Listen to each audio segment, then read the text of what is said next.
No, great to be back here. And for those of you who are counting, yes, I've been in the business 38 years. So thank you, Bob.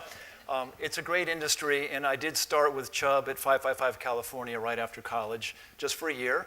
And one thing led to another, and here I am. So a terrific industry. And like I say to a lot of young people these days, if you don't think we're a cool business now with the AI capabilities, technology, all the neat things we're doing, you never will. So I think there are a lot of kids, not just the college kids that study insurance, but those who just want to be in the industry to give it a shot are going to be our future. And I'm really excited about it. So thanks for bringing that up. So great to be back here. I have great memories of taking the 45 Union to downtown here all these years. I saw the Blue Angels fly under the Golden Gate Bridge back in the day, and the Enterprise get stuck on a reef out there, a sandbar in the bay. So a lot of good history here. But then I got dragged back east, and I'm back in New York today. I wish I wasn't there for the past 2 weeks. It was 0 degrees at 6 a.m. on Thursday, but then our Chicago office closed because of the weather, so I can't complain. I want to thank Ben, Cliston, Bob, Joy, the entire board for the invitation to be here today. It's really exciting to be back to my roots. Enya E., my colleague from Dallas, is here with me, and I'm not in my remarks going to talk about Brexit or GDPR. So if you have any questions about that, feel free to ask us at the reception. Happy to talk about that. But we have what's called the City Risk Index, and I hope I don't come out of this known as Dr. Doom. But it's good to be focusing on risk, obviously, in our industry. And the whole point of this conversation for the next 15 minutes or so is going to be around how we can find opportunities for ourselves to continue looking around the corner and bringing new things to the market as our increasingly challenging world challenges our industry. I've got a few seconds to talk about the performance gap initiative we took last year. It's probably affected a few of you in the room if you're cover holders, hopefully not too significantly. And then I have a cannabis update. So I know I've been asked to do that for a long time, and it's actually fairly positive for once. So I'll kick it off with this. Back in 2016 rather, we initiated a partnership with Cambridge University to look at risk across the world. And there are a number of these surveys around. The World Economic Forum has a survey every year that they do, talks about man-made and natural catastrophes, how they affect lives and development of countries and all that. Our report, which we refreshed last June, looks at about 279 cities around the world, and we're only looking at GDP risk impact over a year. If you look at all 22 threats that I'm going to talk about briefly, across the 5 categories there's a cumulative about $546 billion at risk globally every year.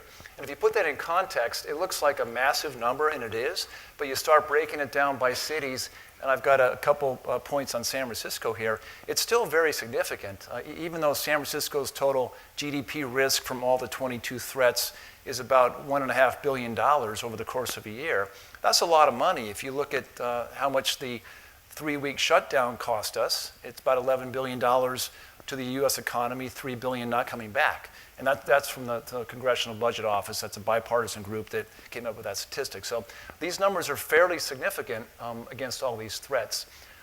The interesting thing about these threats is they are all capable of being underwritten, and you might think market crash doesn't have a risk transfer solution to it, but it certainly does. Trade credit insurance, for anybody who's doing that in this room, is a perfect example of how a market crash, which creates lots of bankruptcies, failure to pay invoices by customers, and a loss to the manufacturer or the seller of services, they can be protected by trade credit insurance. So a lot of interesting things here. We have some big retail brokers actually asking us to present this to their teams so that they can continue to think about new ways to analyze risk and develop new products. So 22 threats, 279 cities. Market crash is the largest at $103 billion across the world. Those of us who remember 2008, 2009, it's pretty obvious how that can immediately impact a global economy. Interstate conflict, I'll talk about that in a second. Tropical windstorm, we have hurricanes here, cyclones in Australia, typhoons in the Far East, all a lot of wind causing lots of damage. Human pandemic, flood, all the way down at the bottom there is tsunami. That's just under $1 billion globally if you combine all the tsunami risks. Fortunately, we don't see that very often, but it certainly is out there. If you look at the global results, the 279 cities we looked at have about $35 trillion of GDP at risk. I'm sorry, in total. The US GDP is 19 trillion. Now, not all that's at risk. If you look at these threats that we're talking about $546 billion is at risk, or about 1.5% of GDP. Looking at these cities, now Tokyo has $24 billion at risk from all the perils on this list to the right. Interstate conflict, you might be thinking, wait a second, it's earthquake or flood that is the big threat there. When this survey was done, North Korea was shooting missiles over Japan. And so the biggest threat perceived by the citizens of that city and the people that actually count up the potential risk numbers was one of those being a nuclear weapon. So I bet if you did the survey today, since things seem to have calmed down a little bit, it might be earthquake again. You look at New York, it's market crash, $14 billion at risk across all perils in New York City, flood being one of the biggest ones. And we were there for Sandy and still remember today how much trouble that caused, flooded the subways. Most of the art galleries had stashed their fine arts down in the basements. EDP equipment and emergency generators at hospitals were in the basement. So we hopefully learned a lesson around that. No guarantees, but it's pretty tough in Manhattan or in San Francisco, for that matter, to find space above flood level to put all that stuff. So a big challenge there. Manila, Taipei, windstorm, all the way down the line. Osaka, Japan, again, interstate conflict, the missile challenge, London market crash. So I'm not going to go through all these different perils, but if you go to our website, lloyds.com/city risk index, it's a really interesting study. All the analytics are embedded into the website. You can go as far as you want to in this and come up with some pretty interesting explanations for why these things are the way they are. The U.S. alone has about $87 billion at risk. There are about 27 cities that we looked at, and it's a pretty interesting topic. Now, no one of these is going to affect all of us at one time, but again, the whole point of the study was to help us, whether you're a broker, an underwriter, a regulator, a politician, to understand the risks that are out there and develop ways to not just prevent them, but in the event they do happen, rebuild more resilient cities after the fact. This is a breakdown of the top 10 U.S. cities, and if anybody wants this, you can have the slides, but I'd encourage you to go to the website. It's a lot more in-depth than this. New York, Los Angeles, where I'll be on Thursday with a bunch of you, has $11 billion at risk. Their biggest exposure is earthquake. In San Francisco, by contrast, about $4.5 billion at risk from all these perils. The biggest threat here is market crash. I suspect that's probably because of the impact that would have on the Silicon Valley and the entire region if there were another crash of the stock market. But earthquake is a close second for San Francisco, followed by cyber and flood. Houston, their largest risk, of course, would be flood. We learned that during Harvey back in 2017. Again, the point of the study is to point out the value of resilience to all of us. And that's the business we're in. And a cash injection after any major catastrophe is going to do wonders to help people rebuild. But again, if we're not thinking about how we can become more resilient, there are lots of different organizations out there around the country that are working on resilience, whether it's against windstorm, against flood, against earthquake. There's probably more than you can keep track of, but they're out there. Our biggest challenge as an industry, of course, is convincing governments, not just in the U.S., but around the world, to acknowledge the fact that there is a massive gap between insurance that should be purchased and what's actually purchased after an event. Look at Houston. Of all places in the world, less than half of that was actually insured. You look at Florence, that hit the Carolinas, same thing. You go out to emerging economies, and China, for example, had a massive quake in 2008, a Sichuan quake, and less than 2% of all the damage was insured. The rest of it is up to the government. So I don't know how we do this, but my colleagues and I are constantly talking to legislators to try to encourage them to realize that if risk can just be transferred to the balance sheets of our industry, the consumers, the businesses will be much better off, and the governments can actually spend their money on infrastructure, education, healthcare, versus spending it on rebuilding after a major event. So hopefully this study will be of interest to you, and I encourage you to go take a look at it. We update it every couple years, so more to come on that. Emerging risks, we all know what these are. They're the things we don't fully understand, but we suspect will be of relevance to our industry going forward. Every 2 years, Lloyd's does a survey of the 56 or so managing agents that actually own the 90-plus syndicates on our platform, and we ask them, what really keeps you up at night? Cyber has historically been one of their biggest concerns. I was at an ILS conference in New York last week, and these are the folks that have come in over the past 6 or 7 years and pumped tremendous amounts of capital into our reinsurance industry, displaced a lot of the traditional reinsurance companies, and they're here to stay. We all get that now, because after 2011 with Japan and Thailand, global catastrophes, they reloaded immediately.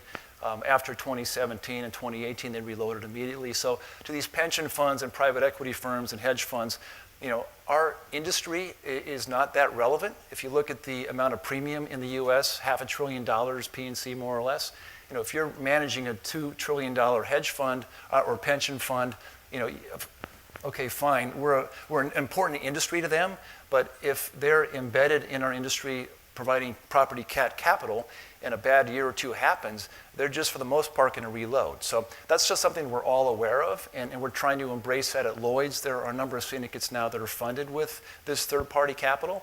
But one of the questions from the audience was about cyber. Okay, you guys are so smart, you've modeled everything, you have all this money. What about cyber? When are you getting into that? And one of the guys said, not on your life, not going near that stuff. So that's a little scary.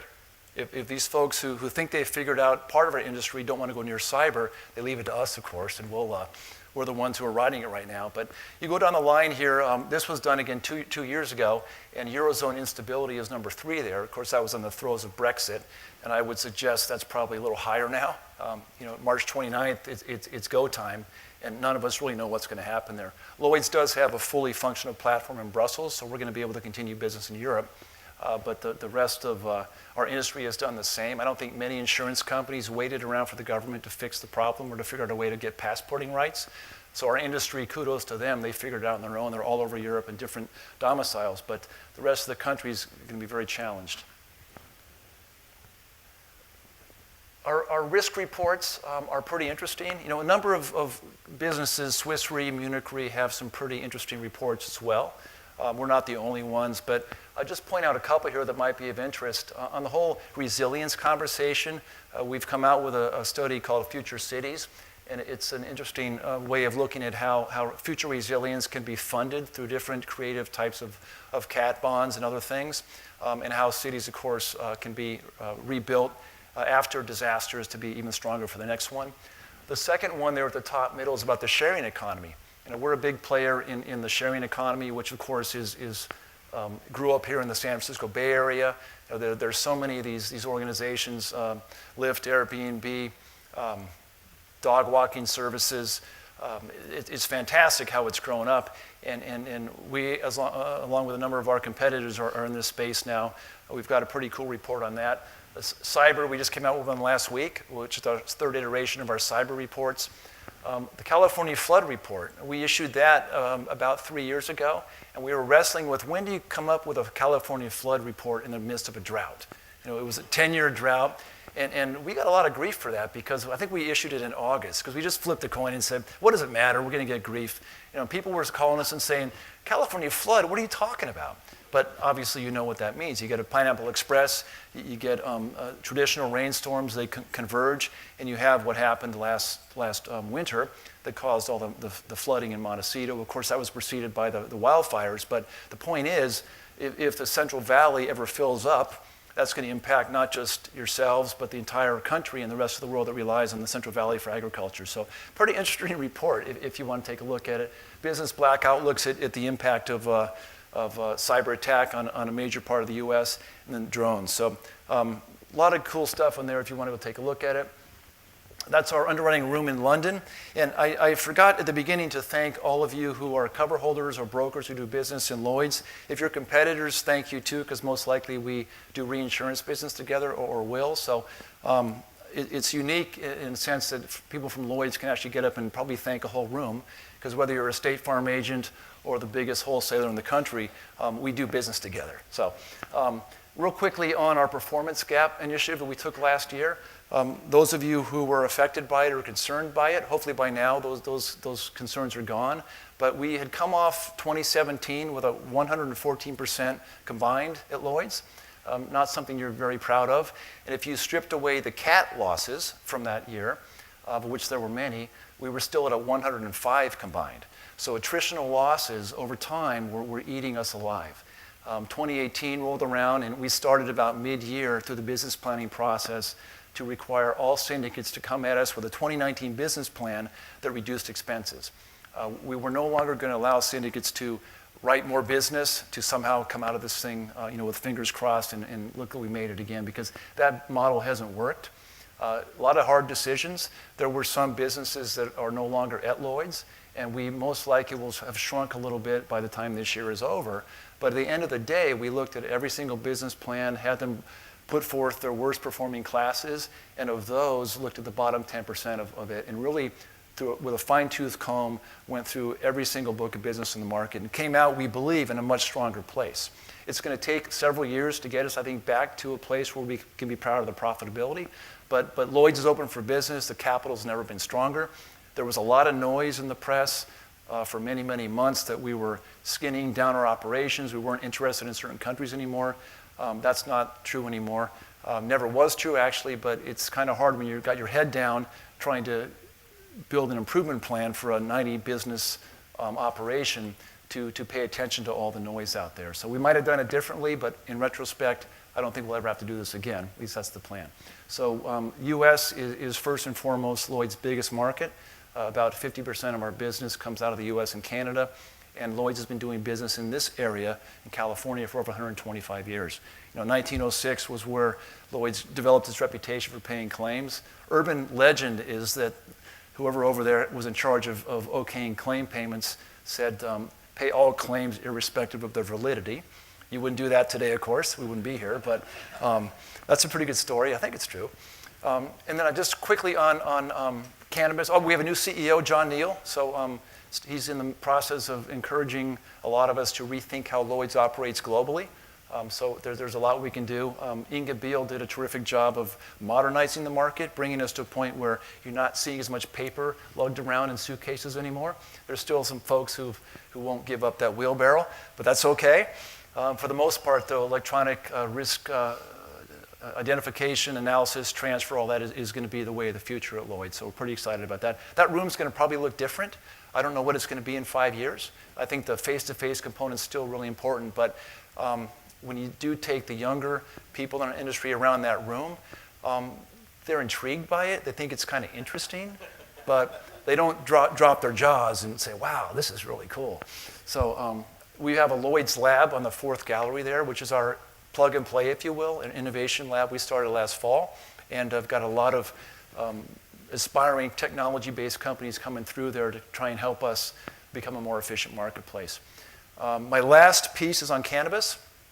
So thanks to the signature of the Farm Bill in December of last year, Lloyd's can now write hemp extract, including CBD oil, and a list of things that, I think, Pam, that was your colleague up there in the video. He can probably recite chapter and verse what all those hemp extract products are. But it's, we're going to be across the country being able to write that business. Still, anything that is on the Schedule 1 DEA list, which is essentially anything with a 0.03% THC equivalent or higher, we can't touch it. But I think over time, as laws change, Lloyd's will get back into the business. We were in it in a big way until 2015, when I think we did the right thing, because we didn't want to be in the wrong side of the federal government if they ever decided to enforce their own laws. So, apologies to anybody who had a hard time, but I think the rest of the market filled in pretty quickly, despite what people were telling us. So on that note, I really appreciate being here with all of you. Thank you again for the invitation. I look forward to answering any questions, as does Enya at the reception. Thank you.